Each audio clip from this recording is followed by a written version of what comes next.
Betting apps promotions వ్యవహారంలో పోలీసుల దర్యాప్తు కొనసాగుతోంది. విష్ణుప్రియ, రీతు చౌదరిని ఇవాళ మరోసారి పంజగుట్ట పోలీసులు ప్రశ్నించనున్నారు. ఈ నెల 20న విష్ణుప్రియ, రీతు చౌదరిని పోలీసులు సుదీర్ఘంగా ప్రశ్నించారు. బెట్టింగ్ యాప్స్ నుంచి వచ్చిన డబ్బులపై ఆరా తీశారు. ఇవాళ మరోసారి ఇద్దరిని ప్రశ్నించి స్టేట్మెంట్ ను పోలీసులు రికార్డ్ చేయనున్నారు.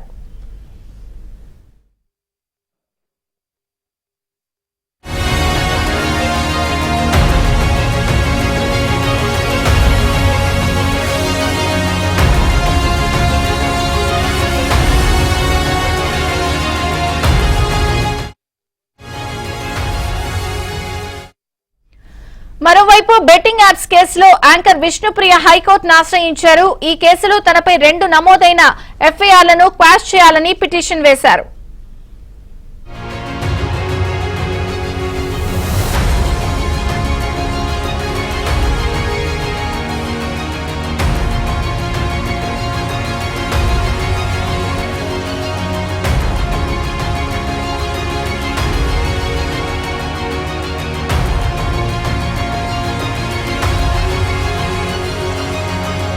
పంజగుట్ట పోలీసుల విచారణ కొనసాగుతుంది. ఇప్పటికే పలువురికి నోటీసులు ఇచ్చి వారందరినీ కూడా విచారణకు పిలుస్తూ ఉన్నారు. ఇప్పటికే విచారణ ఎదుర్కొన్న వారిలో ఇటు విష్ణుప్రియ ఉన్నారు, ఆ తర్వాత రీతు చౌదరి ఉన్నారు, మరోవైపు యాంకర్ శ్యామల కూడాను విచారణ ఇప్పటికే పూర్తి చేసుకున్నటువంటి సందర్భం కూడా ఉంది. అయితే గతంలో అంటే గత గురువారం రోజున ఇటు యాంకర్ విష్ణుప్రియతో పాటు తర్వాత రీతు చౌదరి కూడాను పంజగుట్ట పోలీసులు ఎదుట హాజరైన తర్వాత ఆ రోజు వారికి సంబంధించిన విచారణ కొనసాగిన తర్వాత మరొకసారి పంజగుట్ట పోలీసులు ఎదుట హాజరు కావాలంటూ కూడా సూచించడం జరిగింది. సో అందులో భాగంగానే ఈ రోజు ఇటు విష్ణుప్రియతో పాటు రీతు చౌదరి పంజగుట్ట పోలీస్ స్టేషన్కి విచారణకు వచ్చేటటువంటి అవకాశం అయితే కనిపిస్తోంది. ఒకవైపు విచారణకు రావాలంటూ కూడా పంజగుట్ట పోలీసులు నోటీసులు ఇచ్చినటువంటి సందర్భంలో విష్ణుప్రియ మాత్రం హైకోర్టును ఆశ్రయించారు. అయితే తనపై నమోదైనటువంటి ఎఫ్ఐఆర్లను క్వాష్ చేయాలంటూ ఆమె క్వాష్ పిటిషన్ను దాఖలు చేశారు. పంజగుట్ట పోలీస్ స్టేషన్లో ఒక ఎఫ్ఐఆర్తో పాటు మియాపూర్ పోలీస్ స్టేషన్లో మరొక ఎఫ్ఐఆర్ కూడా ఇటు విష్ణుప్రియ మీద నమోదైనటువంటి సందర్భం ఉంది. సో ఇలాంటి పరిస్థితుల్లో ఈ రెండు ఎఫ్ఐఆర్లను కూడా క్వాష్ చేయాలంటూ కూడా ఆమె హైకోర్టును ఆశ్రయించారు. ఈ రోజు ఆమెకు సంబంధించినటువంటి పిటిషన్పై విచారణ వచ్చేటటువంటి అవకాశం అయితే కనిపిస్తుంది. మరోవైపు రీతు చౌదరి కూడాను గత గురువారం ఆమెను పోలీసులు విచారించారు. సుమారుగా 6 గంటల పాటు రీతు చౌదరిని విచారించి ఆమె నుంచి కూడా స్టేట్మెంట్ రికార్డ్ చేసినటువంటి సందర్భం ఉంది. అయితే యాంకర్ విష్ణుప్రియతో పాటు రీతు చౌదరి ఇద్దరు కూడా కొన్ని బెట్టింగ్ యాప్స్ని ప్రమోషన్ చేశారు. అయితే ఈ ప్రమోషన్ చేసినటువంటి సందర్భంలో వచ్చినటువంటి నిధులపైన ఇటు పంజగుట్ట పోలీసులు ఆరా తీశారు. ప్రధానంగా వారి బ్యాంక్ అకౌంట్ స్టేట్మెంట్లను క్షుణ్ణంగా తనిఖీ చేసినటువంటి సందర్భం కూడా కనిపించింది. అలాగే వాళ్ళు మొబైల్ ఫోన్లను సీజ్ చేశారు. ప్రధానంగా ఏ అంశాలకు సంబంధించి ఏ బెట్టింగ్ యాప్స్ మీరు ప్రమోషన్ చేశారు, తర్వాత ఈ ప్రమోషన్ చేసినందుకు గాను ఎంత మొత్తంలో వీళ్ళు ప్రతిఫలం పొందారన్న అంశాల గురించి కూడా వారి మొబైల్ ఫోన్ సీజ్ చేసి అందులో ఉండేటటువంటి ఈ బెట్టింగ్ యాప్స్ సంబంధించినటువంటి డేటాను కూడా సేకరించినటువంటి సందర్భం ఉంది. అయితే ఈ రోజు మరొకసారి ఇద్దరిని కూడా పంజగుట్ట పోలీసులు విచారించబోతూ ఉన్నారు.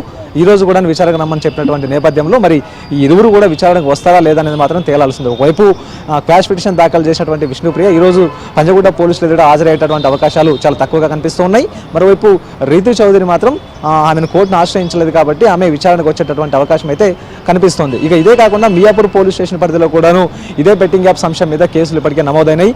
అటు సెలబ్రిటీల మీద, తర్వాత ఇన్ఫ్లుయెన్సర్, యూట్యూబర్ల మీద కూడాను కేసులు నమోదైనటువంటి సందర్భం కూడా కనిపిస్తుంది. ఇప్పటికే ఈ బెట్టింగ్ యాప్స్ ప్రమోషన్ చేసిన హర్ష సాయి వీళ్ళు విదేశాలకు వెళ్ళిపోయారు కదా, వాళ్ళ పరిస్థితి ఏంటి?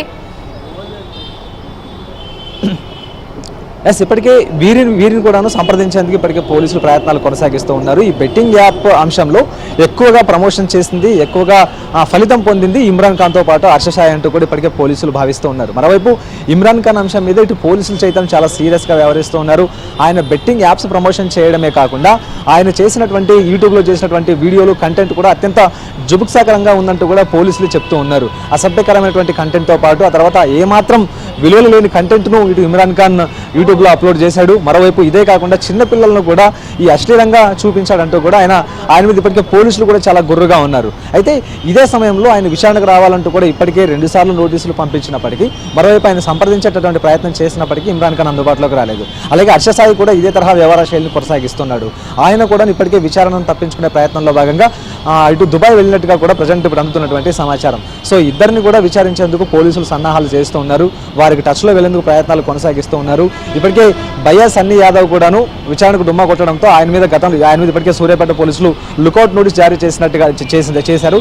అయితే వీరిని కూడా ఖచ్చితంగా మరొకసారి అప్రోచ్ అయ్యేటటువంటి ప్రయత్నం ఉంది. ఒకవేళ అప్పటికీ టచ్లోకి రాకపోతే వీరి మీద కూడా లుకౌట్ నోటీసులు జారీ చేసేటటువంటి అవకాశాలు అయితే కనిపిస్తున్నాయి. కానీ బెట్టింగ్ యాప్స్ వ్యవహారంలో మాత్రం చాలా ఒక్క విషయం చెప్పండి, ఇప్పటికే సోషల్ మీడియా వేదికగా నెటిజన్లు మెట్రోపై ఈ బెట్టింగ్ యాడ్స్ కి సంబంధించి కూడా గవర్నమెంట్ ని క్వశ్చన్ చేస్తున్నారు. జిహెచ్ఎంసీ ఏమైనా రియాక్ట్ అయిందా, మెట్రో అథారిటీ ఏమైనా రియాక్ట్ అయిందా, ప్రభుత్వం దీనిపై ఏమైనా వివరణ ఇస్తుందా? ఈ ఇన్ఫ్లుయెన్సర్లు, యూట్యూబర్లు, అలాగే సినీ హీరోల మీద ఎప్పుడైతే కేసులు నమోదైన తర్వాత నెటిజన్లు కూడా ఈ అంశాల మీద స్పందించడం మొదలుపెట్టారు. ఎక్కడెక్కడైతే ఈ బెట్టింగ్ యాప్స్కి సంబంధించినటువంటి ప్రమోషన్స్ జరిగాయో వాటన్నిటిని కూడా ఇక ఇంటర్నెట్ వేదికగా, ఇటు సామాజిక మాధ్యమాల వేదికగా వారంతా కూడా చర్చించే ప్రయత్నం చేశారు. ఇందులో భాగంగానే గత కొద్ది రోజుల క్రితం ఇటు హైదరాబాద్ మెట్రో రైళ్ల మీద కూడాను ప్రత్యేకంగా ఒక బెట్టింగ్ యాప్కి సంబంధించినటువంటి ప్రకటనలు కనిపించాయి. సో అందుకు సంబంధించినటువంటి ఫోటోలను తీసి కూడా సోషల్ మీడియాలో ఉంచి, అయితే కేవలం ఇన్ఫ్లుయెన్సర్లు, యూట్యూబర్లు మాత్రమేనా, లేకపోతే ప్రభుత్వానికి సంబంధించినటువంటి ప్రభుత్వం ప్రైవేట్ భాగస్వామ్యంతో నడుస్తున్నటువంటి మెట్రో రైళ్ల మీద కూడాను ఈ బెట్టింగ్ యాప్స్ ప్రమోషన్ జరుగుతున్నాయి కదా, వీటి సంగతి ఏంటంటూ కూడా ప్రశ్నించినటువంటి సందర్భంలో ఇదే అంశం మీద మెట్రో రైల్ ఎండీ కూడా స్పందించారు. ఇక వెంటనే ఆ బెట్టింగ్ యాప్స్కి సంబంధించినటువంటి ప్రకటనలను తీసివేయించాలంటూ కూడా ఆయన ఆదేశాలు జారీ చేశారు. ఎప్పుడైతే ఆదేశాలు జారీ చేశారో ఒక రోజు వ్యవధిలోనే మొత్తం మెట్రో రైళ్లు ఉన్నటువంటి ఈ బెట్టింగ్ యాప్స్కి సంబంధించినటువంటి ప్రమోషన్ ప్రకటనలన్నింటినీ కూడా తీసివేసినటువంటి సందర్భం ఉంది. ప్రజల ప్రాణాలతో చెలగాటమాడేటటువంటి ఏ ప్రమోషన్స్ కూడా తాము చెయ్యమంటూ కూడా ఇక మెట్రో రైల్ ఎండీ కూడా ఇప్పటికే స్పష్టం చేయడం జరిగింది. విజయచంద్రిక. Thank you Shashi.